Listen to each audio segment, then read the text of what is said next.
Awas jangan melakukan 8 kebiasaan ini di malam hari kalau ingin selalu selamat, sehat, dan juga rezeki lancar.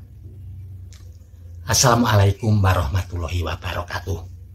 Rahayu, rahayu, rahayu. Salam budaya untuk kawan-kawan senusantara dimanapun Anda semua berada. Leluhur kita, nenek moyang Nusantara, telah memberikan petuah-petuah bijaknya di dalam kitab Primbon Jawa. Salah satunya berupa larangan-larangan yang tidak boleh dilakukan ketika di malam hari. Di dalam masyarakat kita, orang-orang tua akan selalu mengingatkan jika kita melakukan 8 hal ini.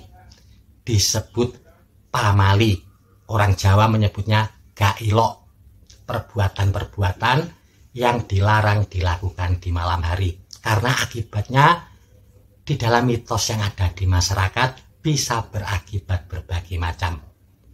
Mari kita bahas satu persatu apa saja larangan tersebut, apa mitosnya, dan bagaimana kita mencernanya secara logika.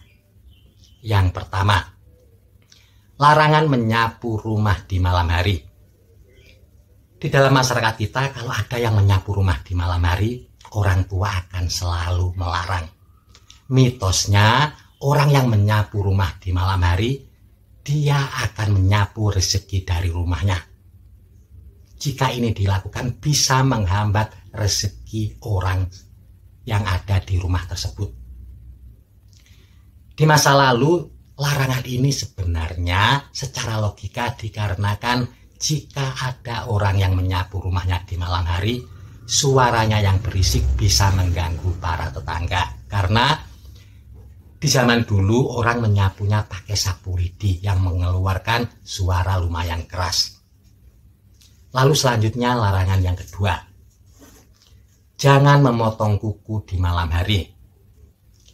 Menurut leluhur kita, kalau kita memotong kuku di malam hari, bisa mengakibatkan orang yang melakukannya terputus tali silaturahminya. Ada mitos yang lain, siapapun yang memotong kuku di malam hari, maka umurnya akan berkurang. Di masa lalu, para orang tua melarang anaknya memotong kuku ini sebenarnya untuk mencegah anak tersebut menyakiti dirinya sendiri. Karena di masa lalu belum ada pemotong kuku. Orang ketika ingin memotong kukunya masih menggunakan gunting atau bahkan silet, pisau, dan benda tajam yang lain. Dan jika ini dilakukan di malam hari, maka bisa membahayakan, akan melukai diri sendiri. Lalu selanjutnya yang ketiga, jangan membiarkan piring kotor di tempat cuci piring di malam hari. Larangan ini menurut leluhur kita, jika dilanggar akan bisa menghambat rezeki seseorang. Namun tujuannya sebenarnya supaya kita tidak malas.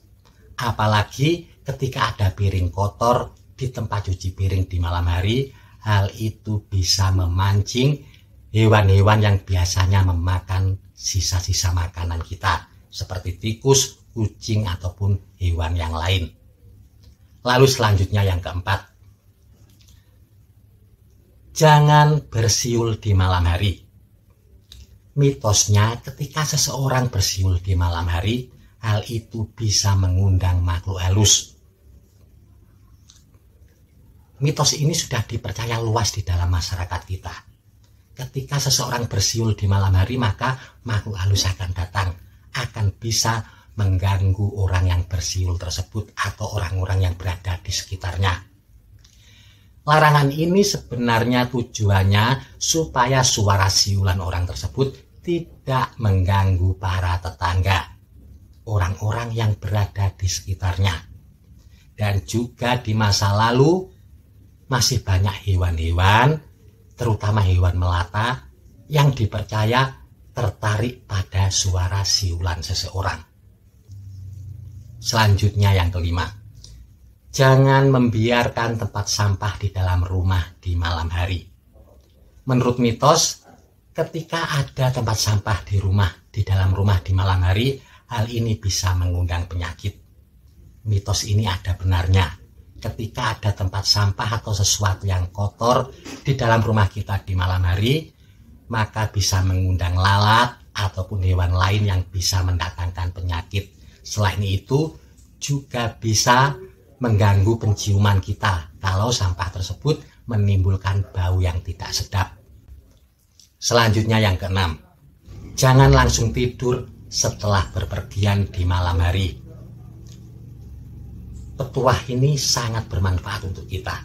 Mitosnya, ketika kita langsung tidur setelah berpergian di malam hari tanpa membersihkan badan kita, maka orang yang melanggarnya akan mengalami mimpi buruk bahkan sampai kesurupan.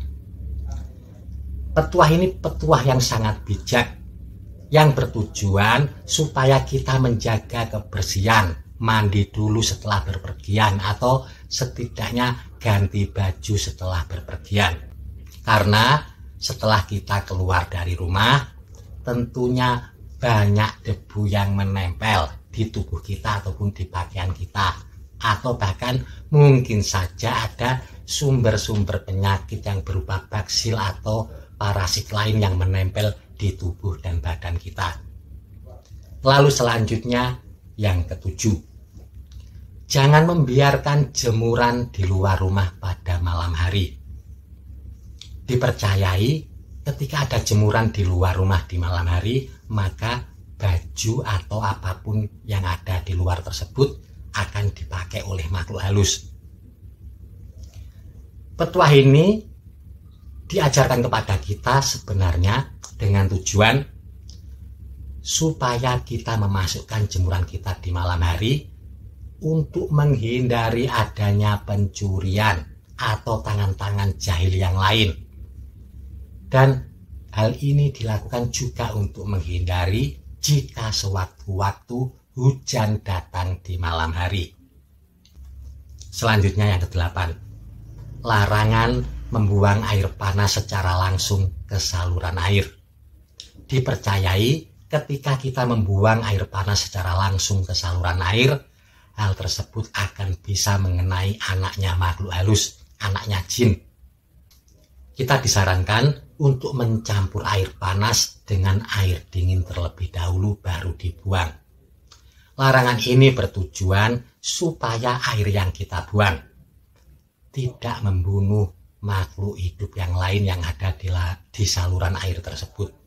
Entah itu semut ataupun binatang-binatang yang lain. Semoga informasi ini bermanfaat untuk panjenengan semua. Mohon maaf kalau ada salah kata ataupun kalimat. Terima kasih.